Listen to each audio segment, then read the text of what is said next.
The paradox of free will. Are you truly free? What if that click you just made, the one that brought you to this video, wasn't really your choice? Sounds a bit out there, right? But what if every decision you've ever made, from what you had for breakfast this morning to your career path, even who you chose as a partner, was already locked in billions of years ago?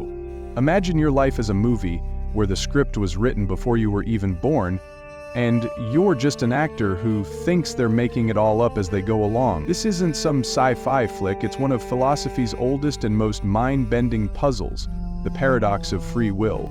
So are you really free? Or are the choices you make just part of some grand cosmic illusion? It's a question that's bugged thinkers for thousands of years. It's a real head-scratcher that puts our gut feelings about ourselves up against the hard logic of cause and effect. We certainly feel free, don't we? We think things over, we choose, we blame others, and we pat ourselves on the back for our achievements. This feeling of freedom is super important to who we are, to our ideas of right and wrong, to our laws, really, to how human society even works. But when we start looking closely, with a bit of logic and science, that feeling of freedom starts to look a little shaky. Could it be that the universe, with all its laws and intricate workings, doesn't actually leave any room for us to make truly independent choices? Are we just complex biological machines, reacting to things in ways that were set in motion long before we even existed? In this journey, we're going to dive into the heart of this profound paradox. We'll unpack the main arguments for and against free will, from the tight grip of determinism to the passionate arguments for libertarian freedom. We'll see how compatibilists try to find a middle ground, and what modern neuroscience throws into the mix. And crucially, we'll look at what all this means for us. If our choices aren't truly our own, what happens to ideas like morality, responsibility, praise, and blame? What does it say about who we are and our place in the universe? Get ready to question everything as we explore the paradox of free will. The grand illusion? Introducing the paradox. That feeling of freedom is probably one of the most familiar parts of being human. Right now you think you're choosing to keep watching, to listen. You might decide to pause, grab a drink, think something over. This sense of being the one calling the shots, the captain of your own ship, it's powerful, and for most of us it just feels obviously true. When you picked your major, or your current job, you probably weighed your options, thought about the consequences, and then you decided. That decision felt like it came from you, from your own conscious thoughts. Philosophers have a term for this gut feeling of freedom: phenomenology. Fancy word, right? But it just means our direct, personal experience of something, in this case, the experience of making our own choices. It's what our lives are built on. We make plans for the future because we assume we can shape it. We hold ourselves and others responsible for what they do, precisely because we believe those actions were chosen. Without this belief, why would we regret something if we couldn't change it? Why feel proud of something that was always going to happen no matter what we did? But what if this deep-seated feeling, this constant companion, is just a clever trick? A sophisticated illusion cooked up by our brains and the universe they live in? This is where the paradox really starts to sink its teeth in. On one side, there's our undeniable personal experience of making free choices. On the other, there's a scientific and philosophical view of the world that seems to point in the complete opposite direction, towards a universe run by cause and effect, where everything that happens is forced by what came before. The paradox of free will isn't some trendy new idea, it's an ancient philosophical headache. Thinkers from Aristotle and Epicurus in ancient Greece to Augustine in early Christian times, through Enlightenment philosophers like Hume and Kant, all the way to today's neuroscientists and philosophers, have wrestled with it. It all stems from a basic conflict: our experience of freedom versus the idea that everything has a cause.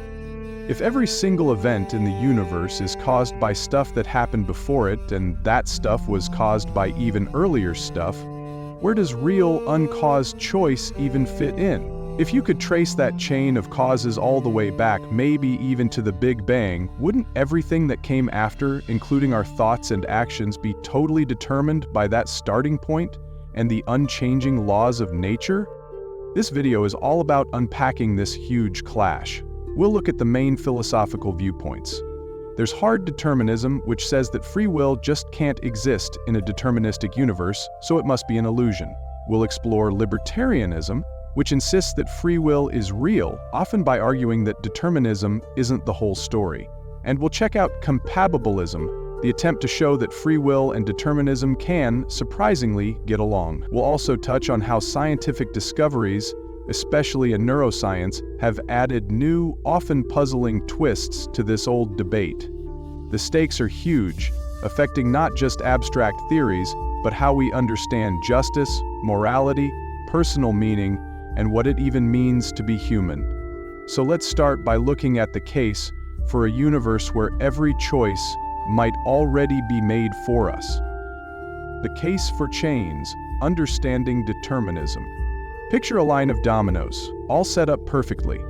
The first one falls, hitting the second, which hits the third, and so on, right down to the very last one.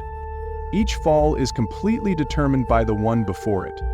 There's no room for surprises, no chance for a domino to choose not to fall, or to fall differently, as long as nothing from the outside messes with it.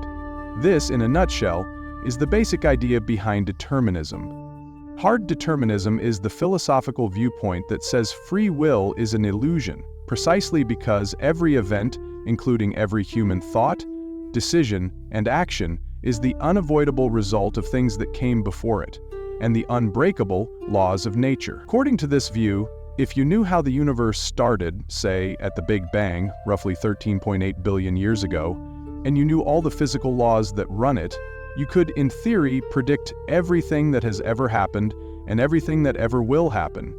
That includes you choosing to watch this video right now. Think about it, your decision to have coffee or tea this morning. A hard determinist would say that choice wasn't made in a bubble. It was influenced by a massive web of prior causes, your genes, your upbringing, your culture, how you were feeling at that moment. Tired? Blood sugar low?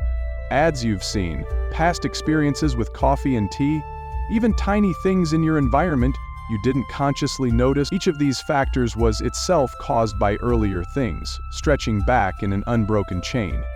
If this chain really is unbroken and covers everything, then your choice of drink was, in a very real way, decided long before you even woke up.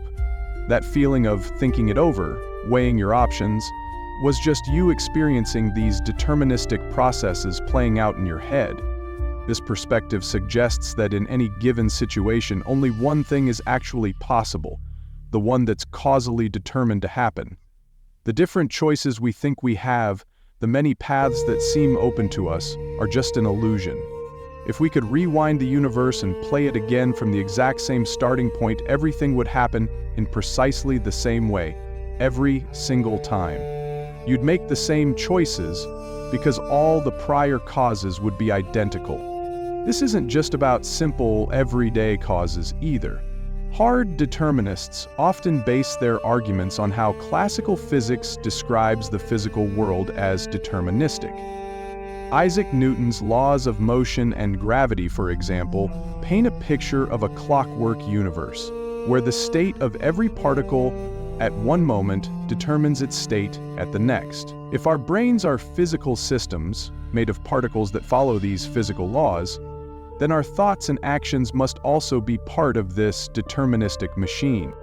The implications are huge and, for many, pretty unsettling. If hard determinism is true, then nobody could ever have done anything differently than what they actually did. This blows up our most basic ideas about being in control. That feeling that you're the author of your actions, it gets replaced by the idea that you're just a channel for a massive causal chain that started long before you were even a twinkle in anyone's eye. The story of your life isn't one you're writing, it's one that's being revealed, bit by bit, according to a script written at the dawn of time. This view can seem pretty bleak, like we're just complex robots. It brings up tough questions. If we're not truly free, then what's the point of trying, of making an effort, of trying to be a better person? Why agonize over decisions if the outcome is already decided? While some might find a strange sort of comfort in the idea that everything is predetermined, taking the weight of choice off their shoulders, many find it a chilling idea, one that strips away something that feels essential to being human. But before we give in to fatalism, it's important to remember that this is just one side of a very complicated philosophical fight. The champions of free will have their own strong arguments. The cry for freedom, libertarian free will, standing in total opposition to the seemingly inescapable chains of determinism, is libertarian free will. Now, right off the bat, let's be clear, this has zero to do with political libertarianism. In philosophy, libertarianism, or metaphysical libertarianism, is the idea that we humans do have free will and that this freedom just can't exist alongside determinism. So determinism must be wrong, at least when it comes to human choices. Libertarians believe that we are, in a real sense, the true starting point of our actions. They argue that when we're faced with a choice, we genuinely have the power to pick from multiple available options. This is often summed up by the principle of alternate possibilities. This principle says an action is free only if the person could have done otherwise. If you chose to study science, libertarianism says that under the exact same internal and external conditions right before that moment, you genuinely could have chosen to study art, or history, or something else entirely. There wasn't just one path laid out for you. There were several forks in the road, and you were the one who truly picked the direction. This idea really clicks with our gut feeling of freedom. When we make a tough decision, we often go through a period of thinking it over, weighing pros and cons, feeling a bit of a struggle, and then finally making a call that feels like it came from us. We feel like we are the source of our choices, not just a passive link in a chain of causes. Libertarians take this personal experience very seriously, arguing that it actually shows us something true about reality. To make this view work, metaphysical libertarians have to say that determinism, as an idea that explains absolutely everything, is false. If every event was strictly determined by prior causes, then the possibility of doing otherwise would disappear. So, they suggest that at least some human actions are not causally determined in this strict way. This doesn't necessarily mean our actions are totally random or uncaused in every sense. Instead, it suggests that the agent themselves, the I, can be an uncaused cause, or at least can kick off a new chain of causes that isn't fully dictated by what happened before their conscious decision. Some libertarians look to certain interpretations of quantum mechanics, which bring in an element of unpredictability at the subatomic level. They might suggest that this basic unpredictability could somehow bubble up to the level of brain processes and decision-making, creating the necessary gaps in causality for free will to operate. This is a pretty debated point, though, because it's not clear how quantum randomness could turn into purposeful, rational free will. Just because something isn't determined doesn't automatically mean it's self-determined. Other libertarian arguments focus more on what consciousness and agency are all about. They might argue that conscious, rational beings have a unique ability for self-determination that can't be boiled down to just physical processes. The idea here is that humans aren't just complex machines. We are beings capable of reason, reflection, and genuinely starting actions based on our values and understanding. In this view, we are truly the authors of our own lives. The libertarian position is appealing because it lines up with our everyday experience and supports many of our most valued ideas, especially moral responsibility. If we are truly free to choose our actions, then it makes sense to hold people accountable for what they do, to praise them for good deeds and blame them for harmful ones. This link to moral responsibility is a powerful reason why people lean towards the libertarian stance. After all, if our actions are predetermined, it seems unfair to punish someone for something they were always going to do. However, libertarianism has its own big challenges. How exactly does this uncaused causing work? If our choices aren't determined by prior events, what does determine them? If they aren't determined by anything, do they just become random? And is a random choice really a free choice?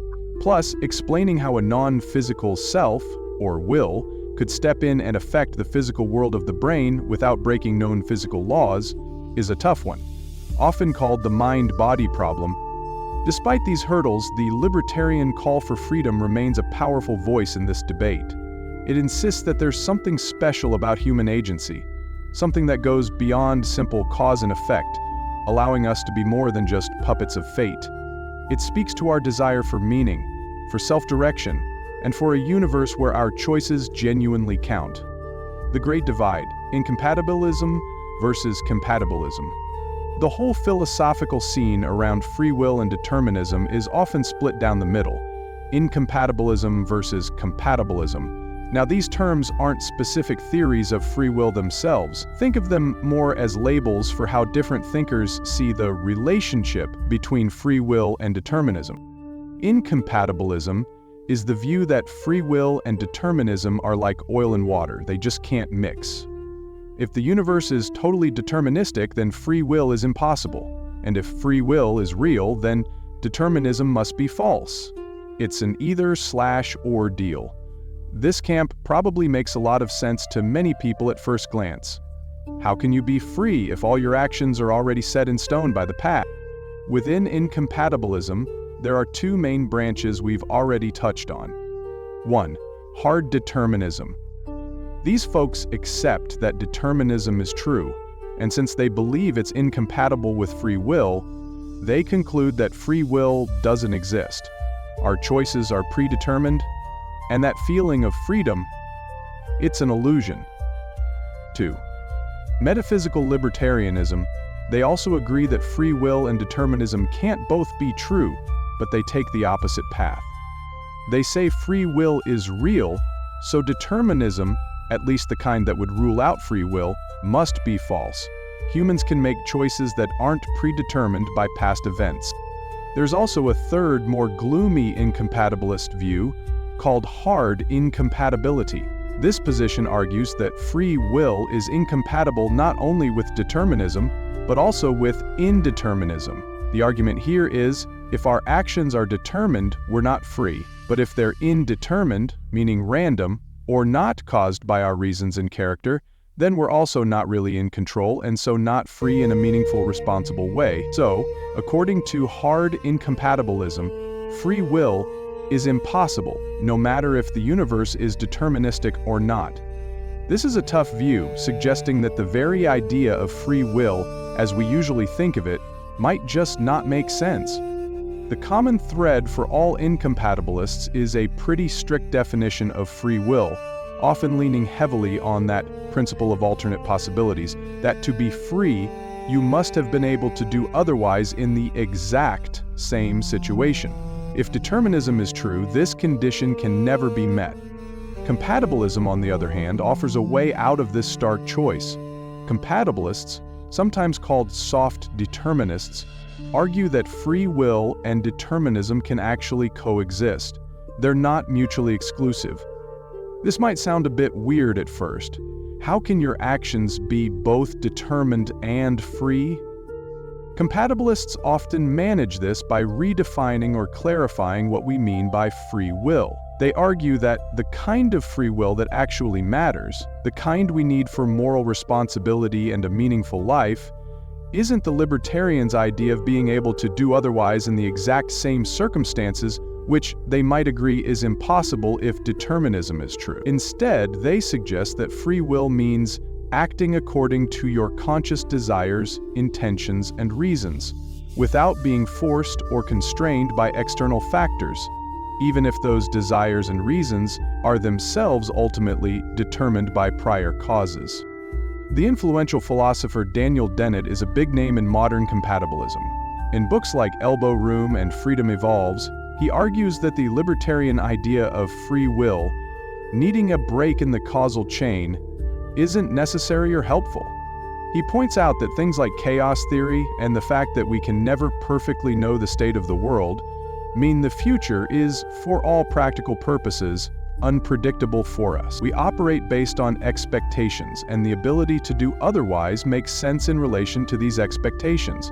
If your actions line up with your character, your values, and your considered thoughts, then you're acting freely, even if some all-knowing being could, in theory, have predicted your action. For a compatibilist, freedom isn't about being an uncaused causer, but about being the cause of your actions in the right way. If you choose to eat an apple because you consciously want an apple, you understand why you want it, and nobody's holding a gun to your head, then you're acting freely. This is true even if your desire for the apple can be traced back through a chain of causes related to your biology, upbringing, and current surroundings.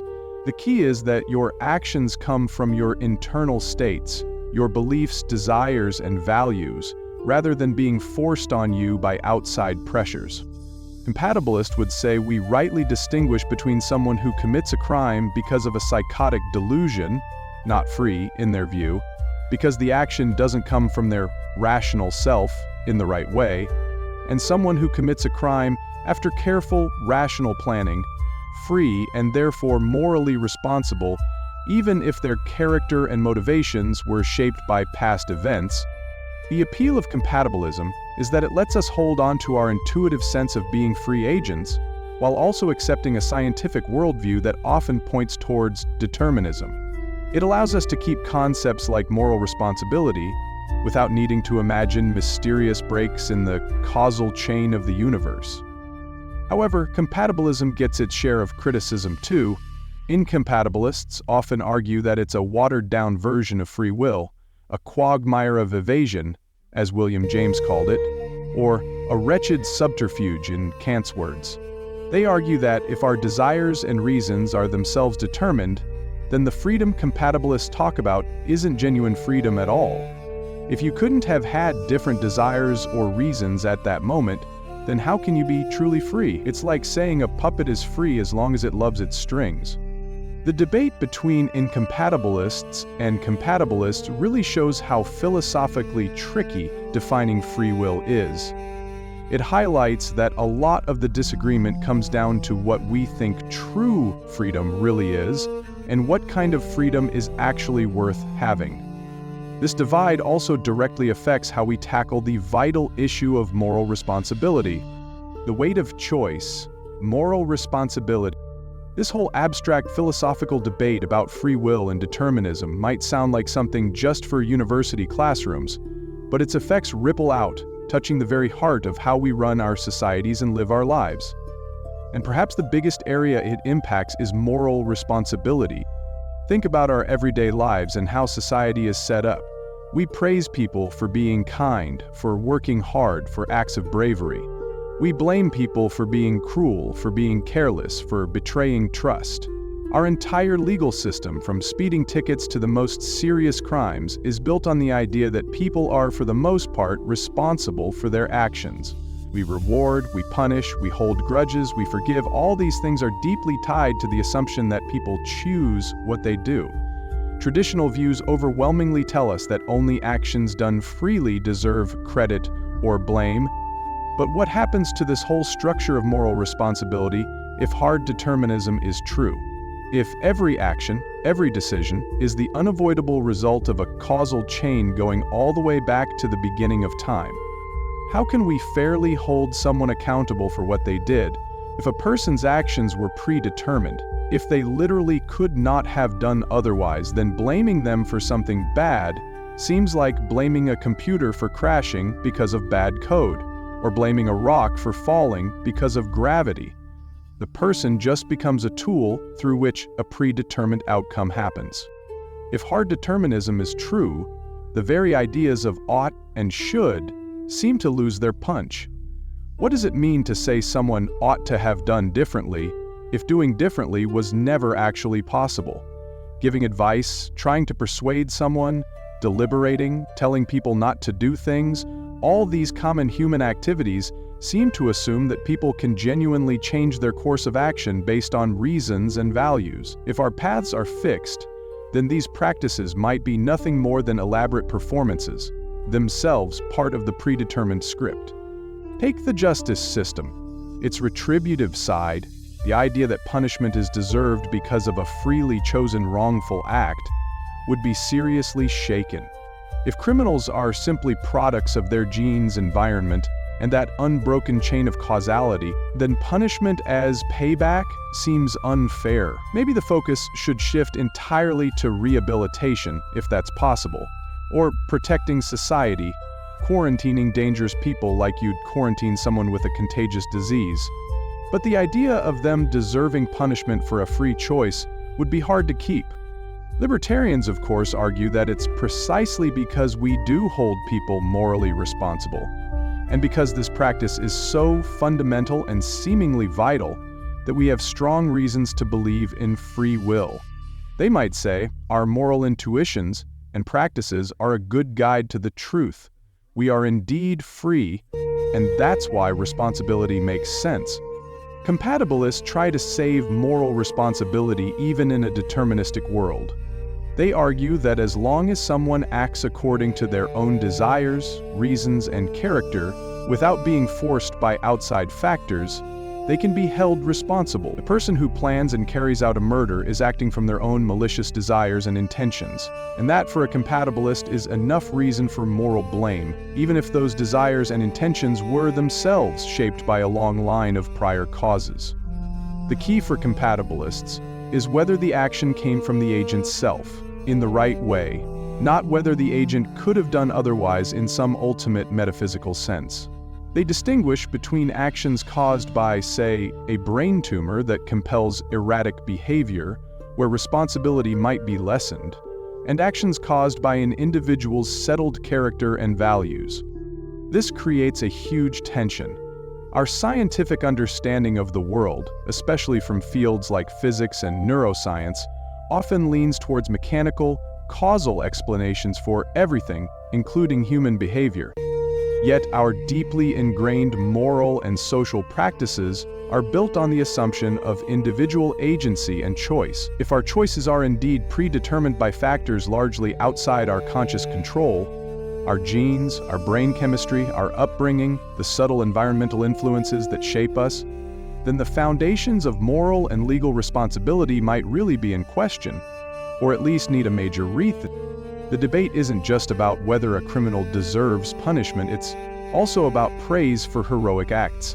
If a firefighter rushes into a burning building to save a child, is that act less praiseworthy if it was the inevitable outcome of their character, training, and the circumstances, all shaped by prior causes? It touches our relationships. When someone apologizes, is the apology meaningful if they couldn't have avoided the hurtful act in the first place? The implications are vast and deeply personal. Wrestling with the free will problem forces us to face uncomfortable questions about fairness, justice, and what human action is all about. It's a debate that keeps evolving, especially as new insights come from the scientific study of the brain. The brain's secret, neuroscience enters the arena. For centuries, the free will debate was mostly for philosophers, who relied on looking inward, logic, and thought experiments. But in recent decades, neuroscience has jumped into the ring, bringing scientific tools and experimental data that have added fascinating, and often controversial, new twists to the discussion. Perhaps the most famous, and definitely one of the most debated, neuroscientific moments came from Benjamin Libet in the 1980s. Libet and his team ran experiments where people were asked to make a simple voluntary movement, like flexing their wrist, whenever they chose.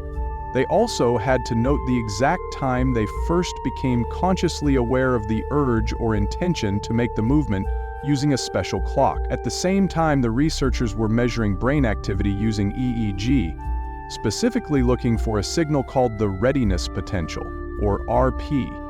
The readiness potential is a buildup of electrical activity in the brain that's known to happen before voluntary movements. And here's the bombshell. The results, first published in 1983, showed that this readiness potential kicked in, on average, about 550 milliseconds, that's over half a second, before people said they were consciously aware of their decision or urge to act. Conscious awareness of the intention to move only popped up about 200 milliseconds before the actual movement. This suggested the brain was already gearing up to act before the person felt like they'd made a decision. It seemed the brain decided roughly 0.35 seconds before conscious awareness. Libet's findings sent shockwaves through both science and philosophy. Many interpreted them as real evidence against free will, or at least against the traditional idea that our conscious intentions are what actually start our actions.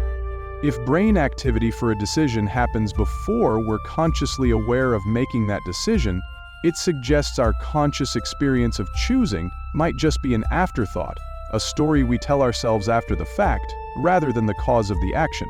What we feel as a conscious decision might just be the moment we become aware of a decision already put in motion by unconscious brain processes. These findings have been used by many to support a more deterministic view of human behavior, where our actions are driven by unconscious brain mechanisms, and our conscious will plays a much smaller role than we intuitively think.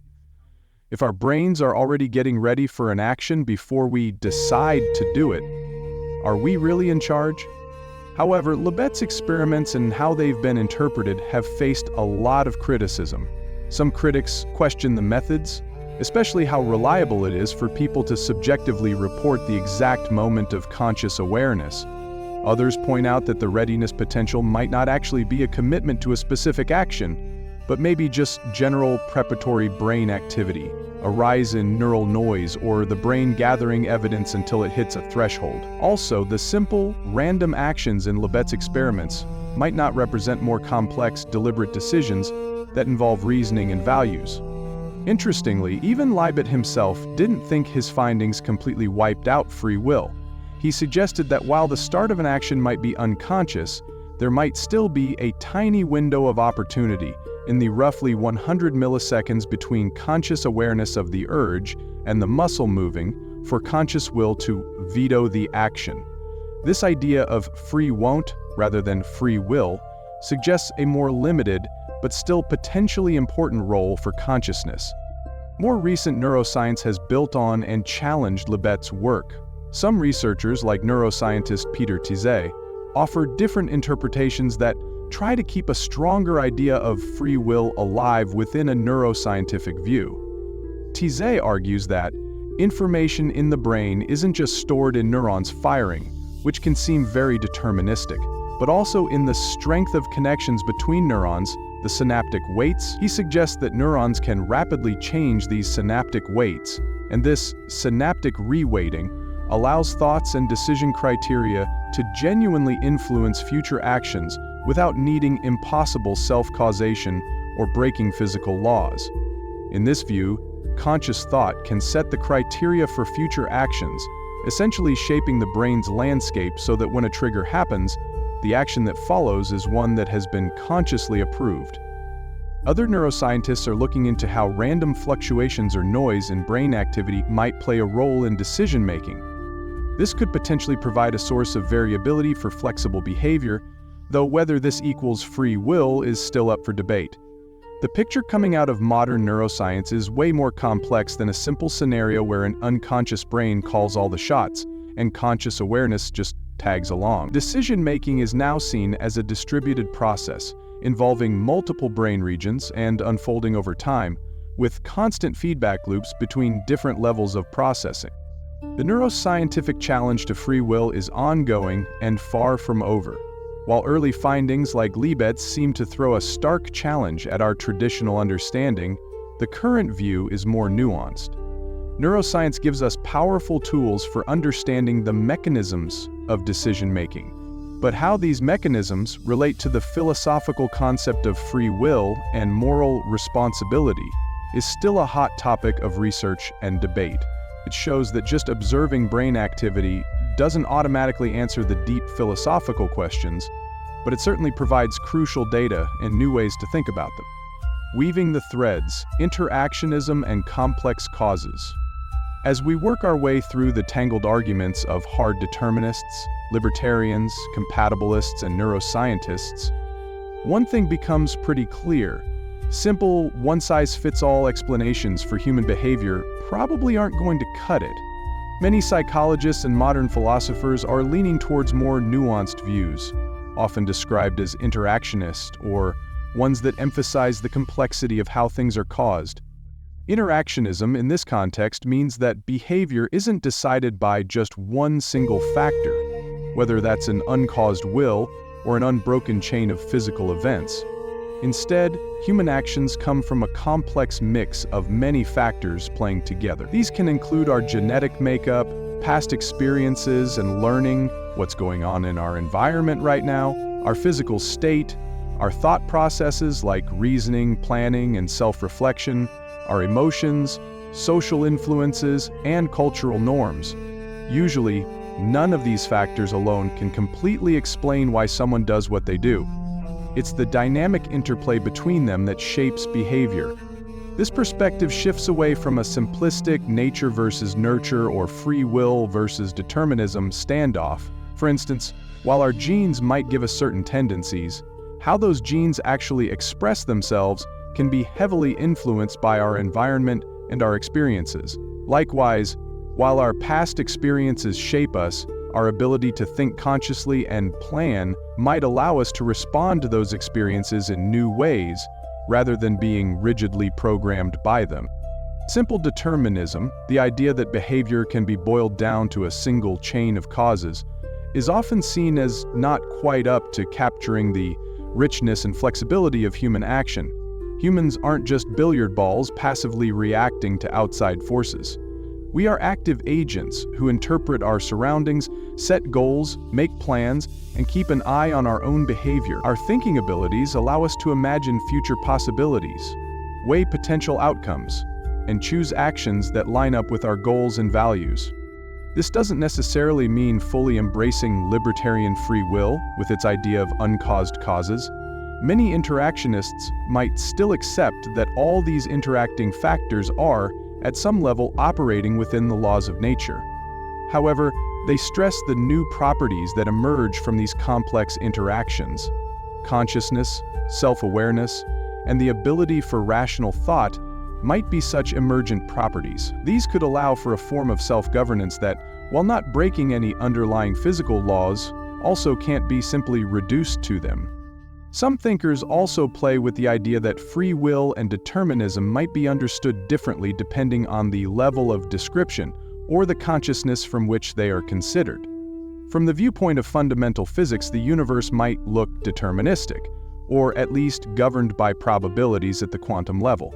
But from the viewpoint of psychology or everyday human experience, ideas like choice, intention, and responsibility are meaningful and essential. The paradox between free will and determinism might seem sharpest when we try to square these different levels from our ordinary waking state of consciousness.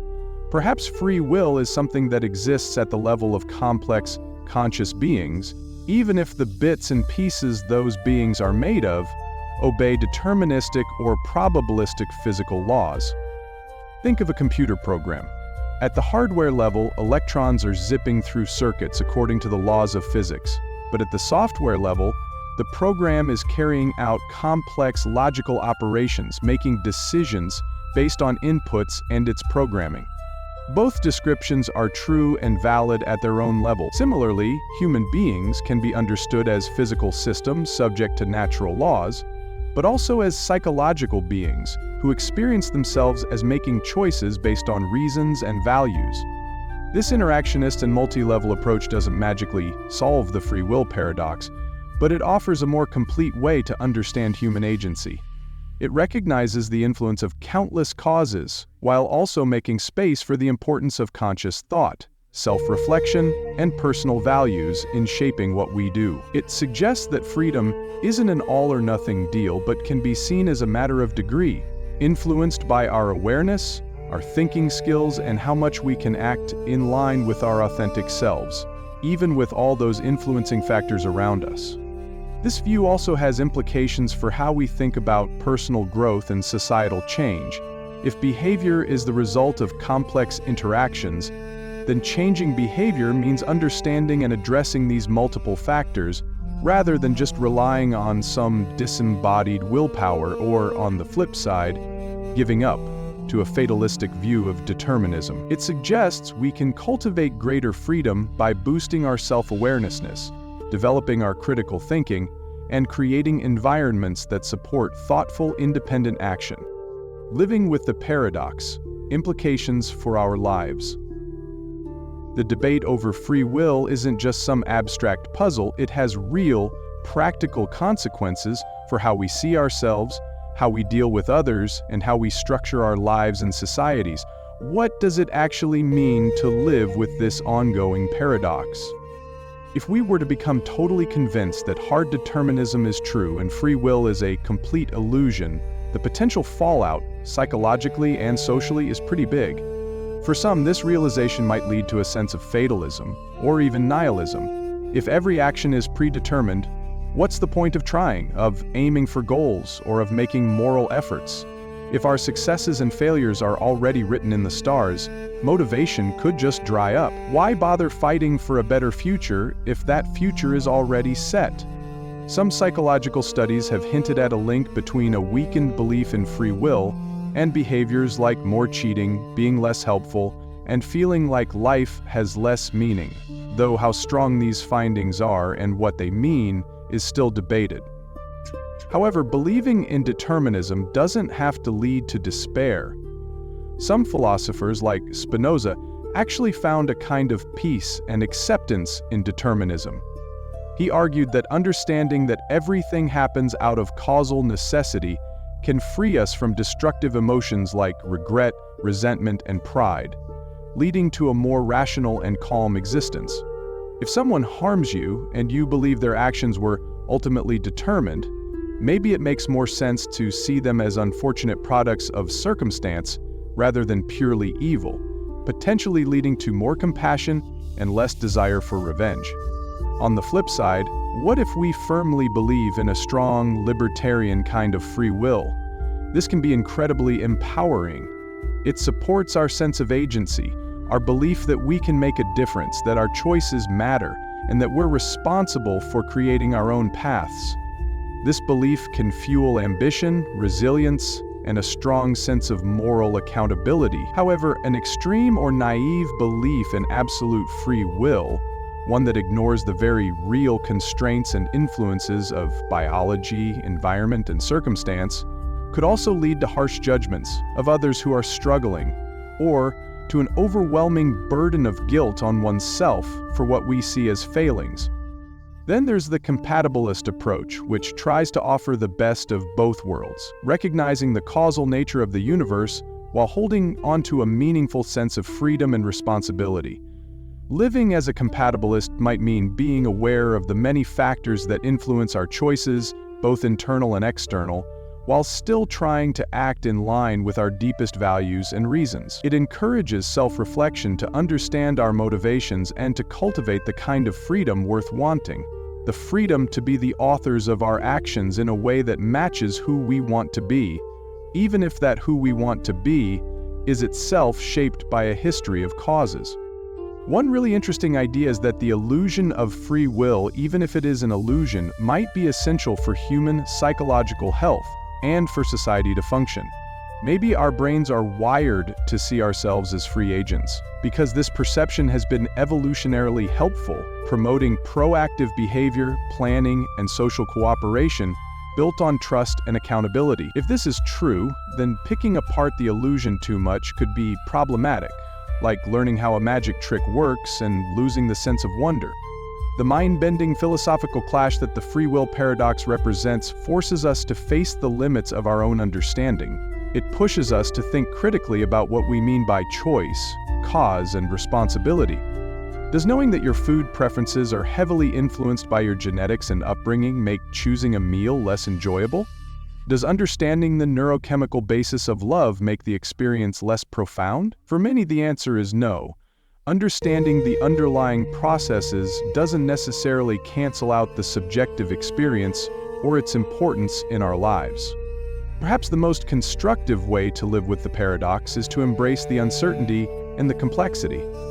It encourages humility about what we know and a greater degree of empathy for others, recognizing the multitude of seen and unseen forces that shape all our lives. It can also spark a deeper look into our own motivations and decision-making processes. Why do I make the choices I do? How much am I influenced by habit, by emotion, by external pressures, versus by conscious reasoned thought? Ultimately, whether our choices are the product of an uncaused will, an unbroken chain of determinism, or a complex interplay within a compatibilist framework, the experience of thinking things over and deciding remains a central part of being human.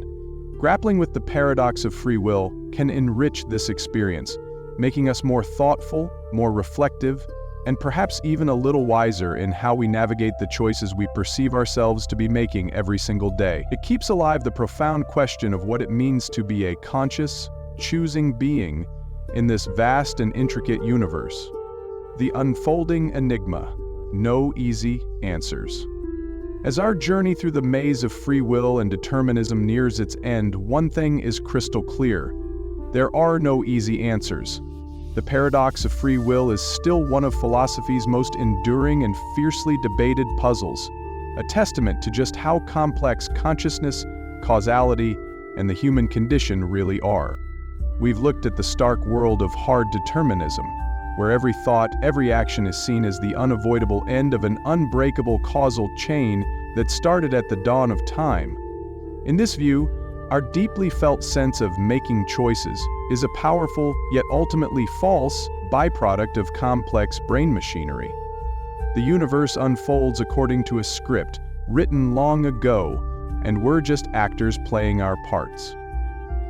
We've heard the passionate defense of libertarian free will, which champions our intuitive experience of genuine choice and control. Supporters of this view argue that we are in some fundamental way the originators of our actions, capable of choosing between different possibilities, even if this means suggesting a break in the otherwise smooth fabric of cause and effect. For libertarians, this freedom is the very foundation of moral responsibility and human dignity. And we've explored the delicate balancing act of compatibilism, which tries to bring together the seemingly opposite ideas of free will and determinism. Compatibilists suggest that meaningful freedom can exist even in a deterministic universe. They define it not as the ability to do otherwise in an absolute sense, but as the ability to act according to our conscious desires, values, and reasons without being unfairly forced by outside factors. The arrival of neuroscientific evidence, especially from studies like Benjamin Libet's, has added even more layers of complexity. It suggests that our brains might start actions before we're consciously aware of deciding, challenging our traditional understanding of how conscious will works. Yet even these findings are open to interpretation and ongoing debate, with newer research painting a more nuanced picture of decision-making as a widespread and dynamic process in the brain. What makes this debate so persistently tough is that it touches the very foundations of how we understand ourselves and our place in the universe. It forces us to face basic questions about consciousness. What is it? How does it come from physical matter? And what role, if any, does it play in causing our behavior? It pushes us to grapple with the nature of causality itself, and whether the deterministic laws that seem to run much of the physical world apply equally and without exception to human thought and action. The problem of free will isn't just an academic game. It's an ongoing, evolving conversation that pulls in insights from philosophy, psychology, neuroscience, physics, and even ethics and law. The fact that there's no definitive, universally accepted solution doesn't make the inquiry any less valuable. In fact, the very act of wrestling with this paradox can be incredibly enlightening. It encourages critical thinking, forcing us to examine our assumptions and whether our beliefs hold together logically. It promotes self-reflection, prompting us to consider where our own choices and motivations come from. It can foster intellectual humility as we face the limits of human knowledge and the sheer depth of the mysteries that still surround consciousness and the cosmos. Perhaps the solution to the paradox isn't about finding a single, simple answer that satisfies everyone, but in recognizing that different perspectives and levels of analysis can all be valid. The experience of freedom is undeniably real to us in our daily lives, and it forms the basis of our moral and social worlds. At the same time, the scientific quest to understand the causal roots of behavior is a vital and ongoing effort. The tension between these viewpoints might just be a fundamental feature of where our understanding is right now. The unfolding enigma of free will continues to call to us, challenging us to think more deeply about what it means to be human, to be aware, and to act in the world. It's a debate that will likely carry on as long as humans keep wondering about their own nature and their role in the grand cosmic show. So are you truly free? As we've seen, whether your choices are your own or if something else is pulling the strings is a question that's far from settled. It's a paradox that has stumped the greatest minds for centuries and keeps challenging how we see ourselves and the universe. From the unyielding chains of determinism to the defiant shouts for libertarian freedom and the efforts of compatibilism to find a middle way, the debate forces us to get to the very heart of what it means to choose. What do you think? After exploring these different angles, has your view on free will shifted? Are your choices genuinely yours, springing from a will that can break free from the past? Or are they the complex results of a huge web of causes and effects? Maybe the truth is somewhere in between, in the intricate dance of our biology, our environment, and our conscious awareness.